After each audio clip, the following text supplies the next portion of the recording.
हम पत्रकारों का भी धन्यवाद करते हैं और विशेष तौर पे पीटीआई साथियों को धन्यवाद तो का इनको हम सलूट करते हैं जो हमेशा सबके कोई भी आंदोलन हो ये संभालते हैं, सहयोग करते हैं और पत्रकार भी हमारी एक आवाज़ को, आपके आंदोलन की आवाज़ को पहुँचाते हैं। अभी आप लोग सहयोग करेंगे, आपस में बातचीत नहीं करेंगे, बिना माइक बोलना तो रोशनी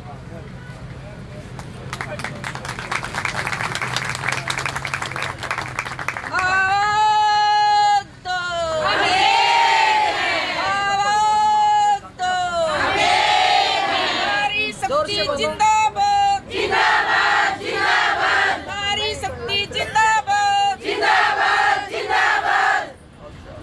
आज तो हम पूरे हरियाणा के अंदर अखिल भारतीय जनवादी महिला समिति की ओर से ये जो आंगनवाड़ी वर्कर और हेल्पर का 2.5 महीने से ऊपर हो गया आंदोलन को, जो कि बहुत ही वाजिब आंदोलन है इनके आंदोलन के समर्थन में, और हमारा जो बैनर है सरकार की हठधर्मिता और वादा खिलाफी के खिलाफ हम जनवादी महिला समिति की ओर से अनशन पे हैं, जिसमें ये अलग अलग हमारी जो योद्धा जिनका संघर्ष रहा है, हमारी साथियों की हमारी जो विरासत है, इन्होंने हमें ये अनशन पे बैठाया है और हम 4 बजे तक यहीं अनशन के ऊपर बैठेंगे और सरकार से मांग करते हैं कि वो सद्बुद्धि ले और जल्द हैं कि ये नारे लगाते हैं कि बेटी बचाओ बेटी पढ़ाओ, महिला हितैषी की बात करते हैं, महिलाओं को दर दर की ठोकरें खिला रहे हैं, इनके साथ दमन पर उतरे हुए हैं, 400 से ऊपर महिलाओं पे मुकदमे दर्ज कर चुके हैं। हम ये कहना चाहते हैं महिलाएं मुकदमों से डरने वाली नहीं है, ये जेल में जानी, जिस दिन गिरफ्तारी देनी थी हर जिला पे, हिसार में भी बसें कम पड़ गई थी, सरकार की महिलाएं गिरफ्तारी के लिए तैयार थी। दूसरी बात कि अब इनको डरा रही हैं कि इन पे एस्मा लगा रही हैं, एस्मा कर्मचारी पे लगती है, एक तरफ इनको कर्मचारी घोषित नहीं करे, दूसरी तरफ एस्मा लगा के और इनको टर्मिनेशन की बात करते हैं कि भी आपको हम हटा देंगे। ये दमनकारी नीति है, ये सरकार इससे बाज आए। अभी आपने देखा होगा कि आशा वर्कर हैं वो आंदोलन पे हैं। 2018 में आंगनवाड़ी वर्कर, हेल्पर और आशाओं से जो वायदे किए थे, सरकार ने खुद टेबल पे बैठ के बातचीत की थी, खुद घोषणा की थी विधानसभा में, आज 4 साल के बावजूद उस सरकार ने लागू नहीं की है, जिसके विरोध में मजबूरन इनको सड़कों के ऊपर आना पड़ा। और लगातार आप देखते हैं कि कितनी जो महंगाई बढ़ी है, उसके बाद गैस का सिलेंडर उस समय 400 साढ़े 400 रुपये का था, 900 और 1000 रुपये में ये लेके जिनको खाना बनाना है अपने घर का भी और आंगनवाड़ी का भी। इसलिए हम ये कहना चाहते हैं बल्कि बढ़ा के देना चाहिए था, उल्टा सरकार कहती है कि वो 750 और 1500 रुपये है, वो भी इनको नहीं दिया जा रहा है। इनको जो मोबाइल फ़ोन पे, क्योंकि आजकल डिजिटल इंडिया तमाम काम है वो आप डिजिटल करेंगे, आप आंगनवाड़ी वर्कर हैं वो फ़ोन पे है तमाम रिकॉर्ड और वो ऊपर से नीचे तक भेजेंगे। लेकिन अभी इनका जो फ़ोन का 8000 रुपये केंद्र सरकार से आता, 4 साल से हरियाणा सरकार खा रही है। शर्म आनी चाहिए इस सरकार को कि इन महिलाओं के साथ उत्पीड़न है, आप ज़्यादा बर्दाश्त ये महिलाएं नहीं करेंगी।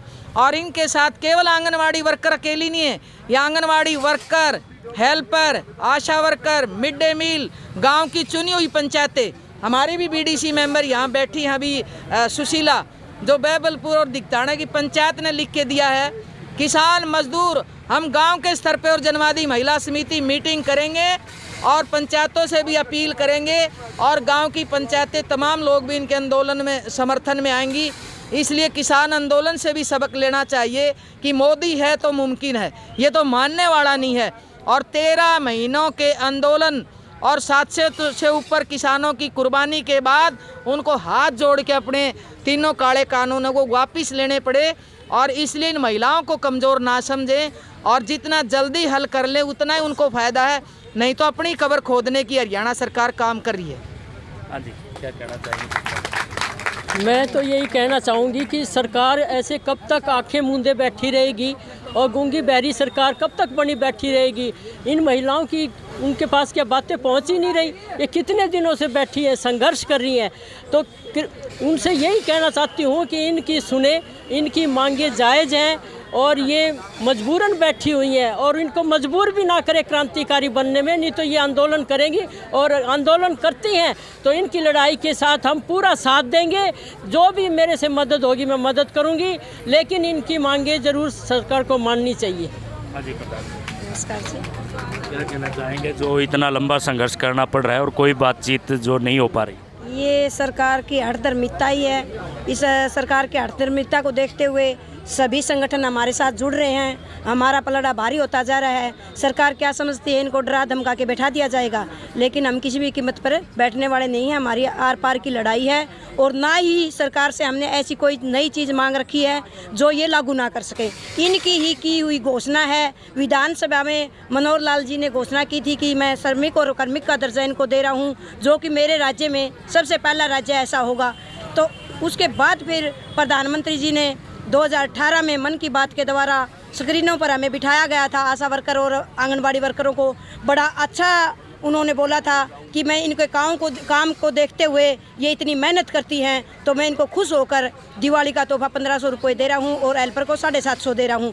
मेरी बहनें बड़े अच्छे से दिवाली बनाएगी। मैं प्रधानमंत्री जी को आपके चैनल के माध्यम से ये कहना चाहती हूँ, वो हमारी दिवाली कब आएगी, कब हम उसको अच्छे से मनाएंगे। हमारी हेल्पर वर्कर क्यों नहीं आप हमारा 1500 रुपये लागू करें। और अब लागू करने की बात आ रही है तो मनोहर जी कह रहे हैं कि मैं तो मेरे राज्य में पहले ही ज़्यादा दे रहा हूँ। झूठ बोलने की आदत बन गई है इस सरकार की। ये हमेशा अब बोल रहे हैं मैं सबसे ज़्यादा दे रहा हूँ, लेकिन हमारे 5 राज्य हमारे से ज़्यादा दे रहे हैं। ये उन राज्यों की बाप लकीर क्यों नहीं पकड़ रहे जो सबसे आगे है, 1 नंबर पर है। क्यों नहीं हमारे खट्टर जी 1 नंबर पर आना चाहते?